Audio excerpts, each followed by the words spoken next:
दोस्तों, क्या आपने कभी सोचा है कि जीवन में इतना कष्ट क्यों आता है? क्या यह सिर्फ संयोग है या इसके पीछे कोई गहरा कारण छिपा है? आज मैं आपको एक ऐसी गहरी और दिलचस्प कहानी सुनाने जा रहा हूं जो आपके हर सवाल का जवाब देगी और आपको जीवन को एक नई नजर से देखने पर मजबूर कर देगी। इस कहानी के हर मोड़ पर आपको कुछ ऐसा मिलेगा जो आपके दिल को छू लेगा और अंत तक सुनने पर मजबूर कर देगा। तो आइए शुरू करते हैं और जानते हैं कि क्यों किसी के जीवन में इतना कष्ट होता है। नमस्कार दोस्तों, स्वागत है आप सभी का आपके अपने चैनल इंस्पायर्ड बाय पर। दोस्तों, कहानी अच्छी लगे तो लाइक जरूर कीजिए और कमेंट में जरूर बताइए आपको आज की कहानी कैसे लगी और चैनल को सब्सक्राइब करना ना भूलें। तो चलिए बढ़ते हैं आज की इस कहानी की ओर। बहुत समय पहले की बात है। एक गांव में रमेश नाम का एक युवक रहता था।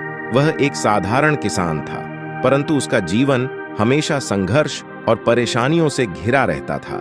जब वह छोटा था, उसके पिता का देहांत हो गया था और उसकी मां ने बड़े कठिनाई से उसका पालन पोषण किया। गरीबी उनके जीवन का अभिन्न हिस्सा बन चुकी थी। हर दिन रमेश अपने खेत में दिन रात मेहनत करता, परंतु फिर भी उसे कोई संतोष नहीं मिलता। उसका मन हर समय व्यथित रहता।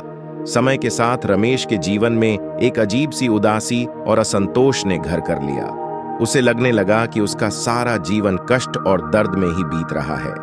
कई बार उसने भगवान से प्रश्न किए, परंतु उसे कभी कोई उत्तर नहीं मिला। एक दिन रमेश अपनी असफलताओं से बहुत थक गया था। उसे लगने लगा था कि उसके जीवन में कभी कोई खुशहाली नहीं आ सकती। उसने निराशा में सोचा, क्यों भगवान, क्यों मेरे साथ ही ये सब हो रहा है? क्या मैंने कभी किसी का बुरा किया? क्या मैंने इतने बुरे कर्म किए हैं कि मेरा जीवन हमेशा तकलीफों से भरा रहे? उस दिन रमेश अपने गांव से दूर एक जंगल के पास चला गया। जंगल में एक शांत स्थान पर एक विशाल पीपल का पेड़ था, जिसकी छांव में लोग अक्सर बैठते थे। रमेश भी उस पेड़ के नीचे बैठ गया। उसके मन में असंख्य सवाल उठ रहे थे। उसने आकाश की ओर देखते हुए अपने आंसुओं को रोकने की कोशिश की और धीमे स्वर में बोला, हे भगवान, क्या मैं इतना बुरा हूं? क्यों मेरे जीवन में इतनी मुश्किलें हैं? मुझे अपने कर्मों का ऐसा फल क्यों मिल रहा है? रमेश की यह पीड़ा वहां से गुजर रहे एक साधु ने सुनी। वह साधु साधारण वेशभूषा में था, परंतु उसकी आंखों में एक विशेष चमक थी जो उसके ज्ञान और शांति का प्रतीक थी। वह साधु रमेश के पास आकर ठहर गया और उसे देखता रहा। कुछ देर बाद जब रमेश ने अपने आंसुओं को पोंछा और सिर झुकाकर बैठा, तब साधु ने नम्रता से पूछा, वत्स, तुम क्यों इतने दुखी हो? क्या तुम्हारे जीवन में इतनी बड़ी समस्या जिसे तुम अकेले नहीं सह सकते?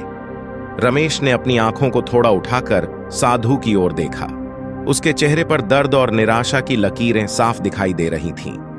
वह साधु के चरणों में गिर पड़ा और बोला, स्वामी जी, मैं जीवन से बहुत थक गया हूं।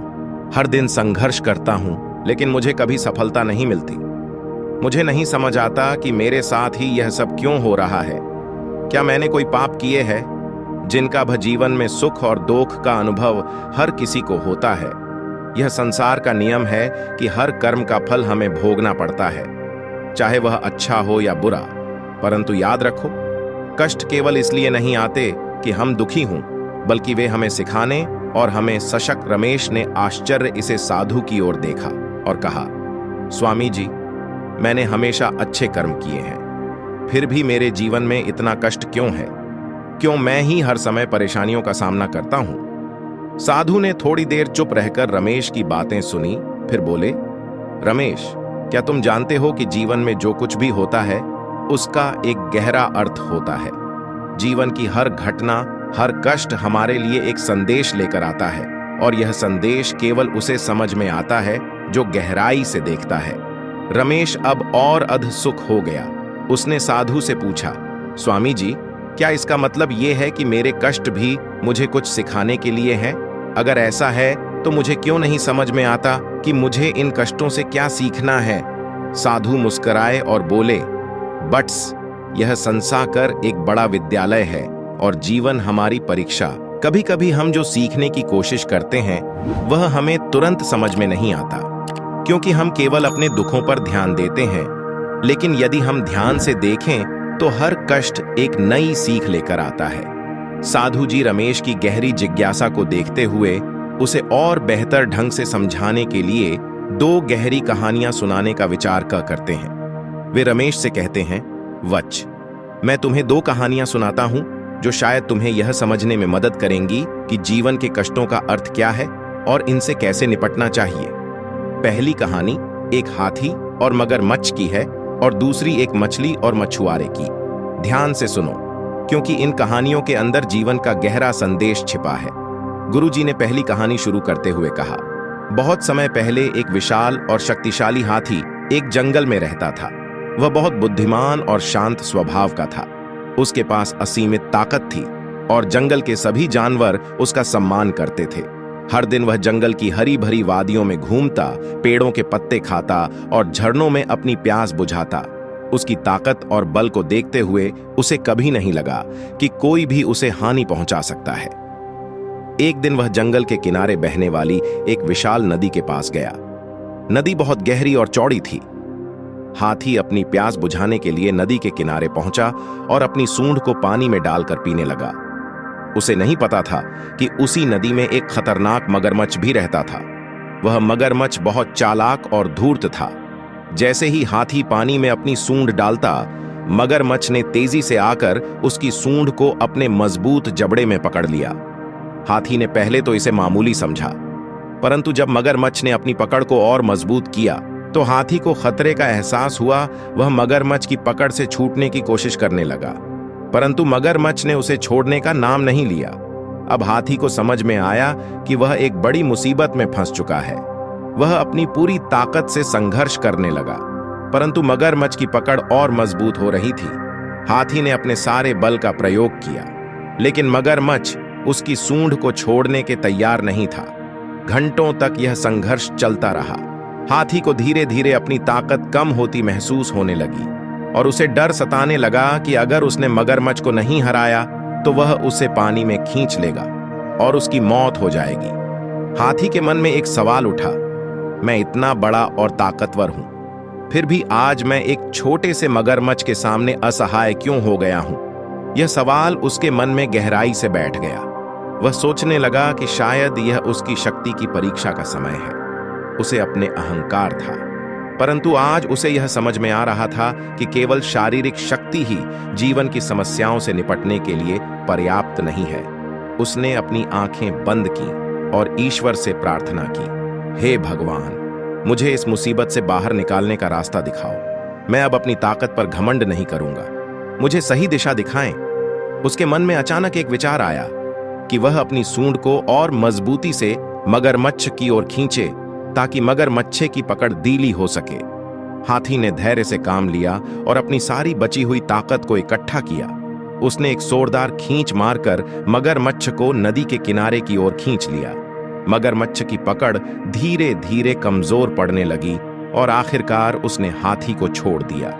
हाथी अपनी सूंड को बचाकर जल्दी से नदी से दूर चला गया। साधु ने कहानी खत्म करके रमेश से कहा, देखो रमेश, इस कहानी में हाथी बहुत शक्तिशाली था, परंतु उसका घमंड ही उसकी कमजोरी बन गया। कष्ट ने उसे यह सिखाया कि जीवन में केवल बाहरी शक्ति ही महत्वपूर्ण नहीं होती, हमें मानसिक धैर्य और सूझबूझ की भी आवश्यकता होती है। जब तुम जीवन में कष्टों से घिर जाते हो, तब शक्ति से नहीं बल्कि धैर्य और समझदारी से उनका सामना करना चाहिए। रमेश ने सिर हिलाया और साधु जी मुस्कुराए और बोले, अब मैं तुम्हें दूसरी कहानी सुनाता हूं जो तुम्हें यह समझने में मदद करेगी कि कष्ट केवल कर्मों का परिणाम नहीं होते, बल्कि वे हमें हमारे जीवन के उद्देश्य की ओर भी ले जाते हैं। यह कहानी एक मछली और एक जीवन करते थे। उस गांव में एक प्रसिद्ध मछुआरा था जिसका नाम धीरज था। धीरज अपनी कड़ी मेहनत और सहन शक्ति के लिए जाना जाता था। वह रोज सुबह जल्दी उठकर अपनी नाव लेकर समुद्र की ओर निकल जाता और देर रात तक मछलियां पक। वह बहुत उत्साहित हो गया और जल्दी जल्दी जाल को खींचने लगा। जाल के बाहर आने पर उसने देखा कि उसमें एक बड़ी मछली फंसी हुई थी जो बहुत सुंदर थी और उसके चमकते हुए शरीर को देखकर लगता था कि यह मछली साधारण नहीं है। जब धीर परिज से कहा, हे मछुआरे, मुझे छोड़ दो, अगर तुम मुझे समुद्र में वापस छोड़ दोगे तो तुम्हें जीवन में आशीर्वाद दूंगी। जो तुम्हारे पूरे जीवन को बदल देगा।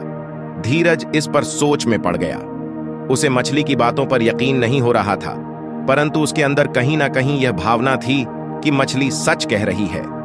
आखिरकार उसने मछली को समुद्र का फल मिलेगा और मछली अदृश्य हो गई। धीरज उस दिन खाली हाथ घर लौट आया। उसके मन में यह ख्याल आता रहा कि उसने सही निर्णय लिया या नहीं।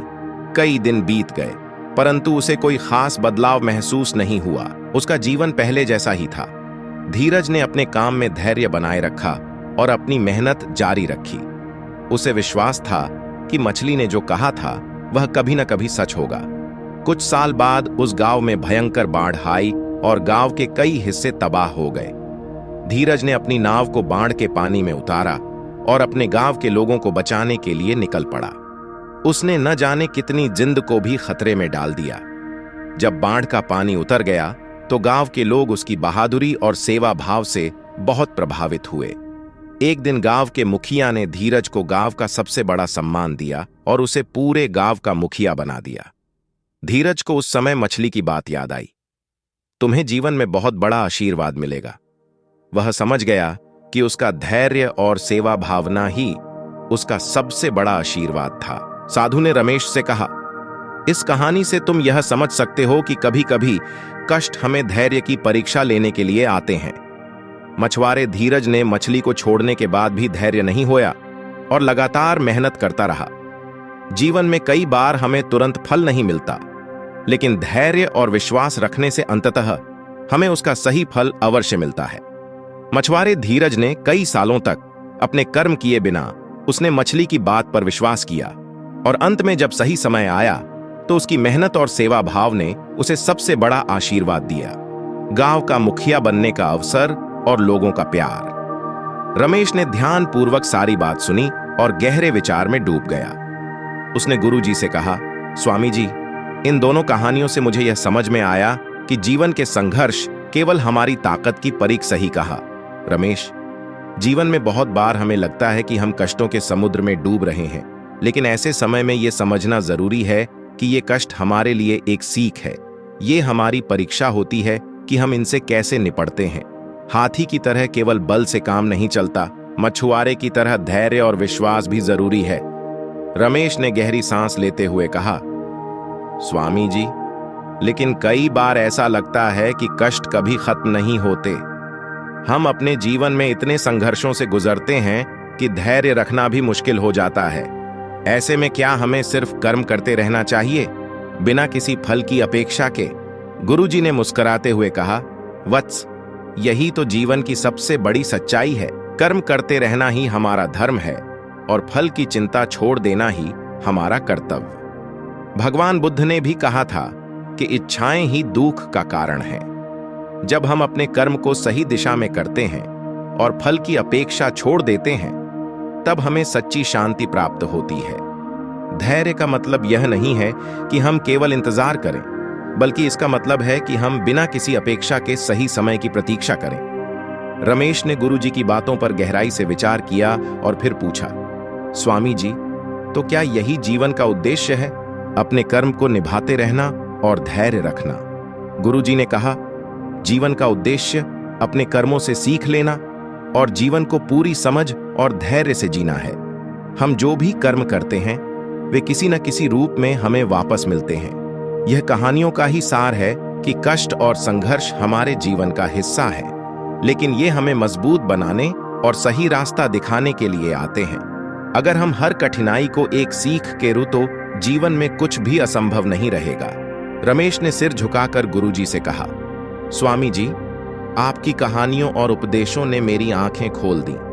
अब मैं समझता हूं कि जीवन के कष्ट हमें निराश करने के लिए नहीं आते, बल्कि वे हमें सिखाने और हमारे भीतर छिपी ताकत को जगाने के लिए आते हैं। गुरुजी ने कहा, सही कहा रमेश, यही वह सीख है जो तुम्हें अपने जीवन में अपनानी होगी। जीवन में आने वाले हर संघर्ष का सामना धैर्य और समझदारी से करो। अगर तुम ऐसा कर पाओ। उसने गुरुजी के चरणों में प्रणाम किया और कहा, स्वामी जी, आज से मैं अपनी समस्याओं का सामना नए नजरिए से करूंगा। अब मैं अपने कर्मों को समझदारी और धैर्य से निभाऊंगा और किसी भी कष्ट से घबराऊंगा नहीं। गुरुजी ने रमेश ने गुरुजी के उपदेशों को अपने हृदय में गहराई से बसा लिया और वहां से प्रस्थान किया। अब वह जीवन की चुनौतियों का सामना करने के लिए पूरी तरह तैयार था, क्योंकि उसने समझ लिया था कि धैर्य, विवेक और सही कर्म ही जीवन की हर समस्या समाधान है। गुरुजी ने रमेश को दोनों कहानियों के माध्यम से यह सिखाया कि जीवन में आने वाले कष्ट केवल कठिनाई नहीं है, बल्कि वे हमें हमारे असली उद्देश्य की ओर ले जाते हैं। चाहे हम हाथी की तरह शारीरिक ताकतवर हों या मछुआरे की तरह, धैर्य हमें जीवन के हर कठिन दौर से सीख लेकर आगे बढ़ना चाहिए। वीडियो देखने के लिए धन्यवाद। बुद्ध के अधिक प्रेरक उद्धरणों और जीवन बदलने वाले ज्ञान के लिए हमारे चैनल को सब्सक्राइब करना ना भूलें। नमो बुद्धाय।